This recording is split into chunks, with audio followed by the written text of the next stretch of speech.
Coucou tout le monde. Alors, j'ai eu une question super intéressante et merci à cette personne qui me demandait si nos proches défunts pouvaient venir nous aider, je vais y arriver, si on leur demande et surtout est-ce qu'ils nous entendent. Alors, ils peuvent venir nous aider si on en fait effectivement la demande. Ils ne peuvent pas interférer dans notre vie. Alors encore une fois, c'est vraiment, selon, ma vue et ce que je peux ressentir au quotidien, et cetera et cetera. Mes expériences, hein. Mais pour moi, nos proches ne peuvent pas interférer dans notre vie si déjà on n'en donne pas l'autorisation.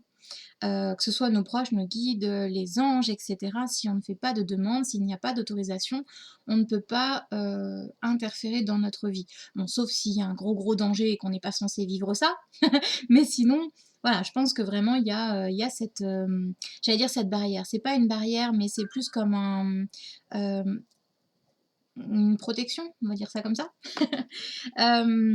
Donc voilà, si on en fait la demande, oui, pour moi, je pense que nos proches peuvent venir nous aider. Par contre, ils ne peuvent pas tout faire.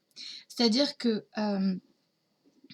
quand j'étais à l'hôpital, du coup, je demandais à mes proches, donc défunts, hein, de m'aider, que voilà, qu'ils me fassent traverser cette épreuve avec un petit peu plus de douceur que ce que c'était en train de se faire, enfin, que dans l'état actuel où j'étais, c'était pas du tout très doux. Donc voilà, qui m'apporte un petit peu de douceur, etc. Voilà, au moment des fameuses piqûres pour mon insuline, je demandais à ce qu'on, en fait, à ce qu'on m'endorme en fait, en quelque sorte, le ventre pour pas que je sente la piqûre. Je leur demandais de mettre comme un petit voile tout doux, de façon à ce que vraiment, voilà, que j'appréhende un petit peu moins ces piqûres parce que vraiment pour avoir la phobie des aiguilles, c'était compliqué. Donc voilà. Quand c'est juste, je pense qu'ils nous aident, vraiment. Ils sont là pour nous aider, nous protéger, nous guider, etc. Quand ça l'est, quand c'est vraiment juste. Quand on doit vivre une expérience, ils ne peuvent pas faire qu'on ne va pas vivre telle ou telle chose. Si vraiment on doit le vivre pour apprendre quelque chose, dans ce cas-là, on va le... Bah, on y va dedans, quoi. Ils pourront pas dire stop, stop, ne va pas là-dedans. Si vraiment on doit y aller, on ira. Par contre, ils vont être avec nous pour nous accompagner, pour faire en sorte que l'expérience, si c'est possible, qu'elle soit un petit peu plus douce, pour nous, je vois l'image comme nous souffler un petit peu d'énergie en fait, comme pour nous dire allez, courage, tu vas y arriver. Voilà. Je pense que vraiment nos proches sont là pour ça, pour vraiment nous accompagner. Ils peuvent pas nous faire éviter telle ou telle expérience, mais par contre, voilà, on peut être accompagné de tout leur amour, de toute leur énergie. euh, et, euh, et voilà. Après, s'il y a des expériences par exemple, si on va droit dans le mur, alors que potentiellement la vie nous montre qu'il y a une autre façon de faire, ils peuvent nous aider. Enfin, je pense, hein, je verrai quand j'y serai, mais je pense qu'ils peuvent vraiment nous aider à du coup nous montrer le chemin qui est à côté. Maintenant, c'est à nous de voir, hein. Si nous on a envie de foncer, eh ben, on fonce et puis tant pis, hein. Mais, euh, mais voilà. Alors, est-ce qu'ils nous entendent? Pour moi, oui. Ils nous entendent. Même si parfois ils sont peut-être pas disponibles tout de suite, ou on n'entend pas forcément de réponse, ou on n'a pas la réponse qu'on aimerait tout de suite maintenant. Mais pour moi, ils nous entendent.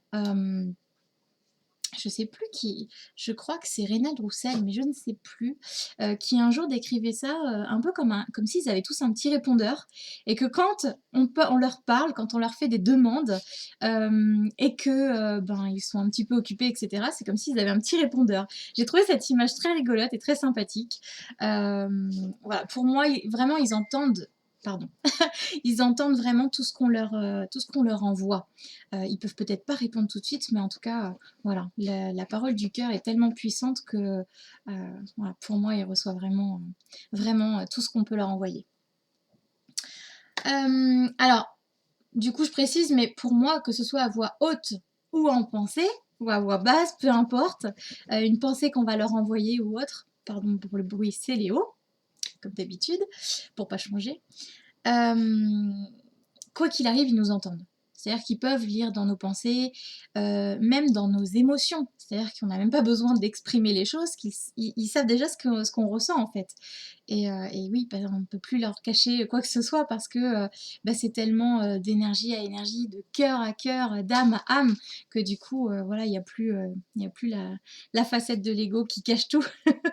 Mais voilà, donc ne vous inquiétez pas, vos proches vous entendent, que ce soit avec une prière dans votre tête, avec une question à voix haute ou autre, peu importe. Rassurez-vous, ils vous entendent. Maintenant, effectivement, on n'a peut-être pas la réponse tout de suite, tout de suite.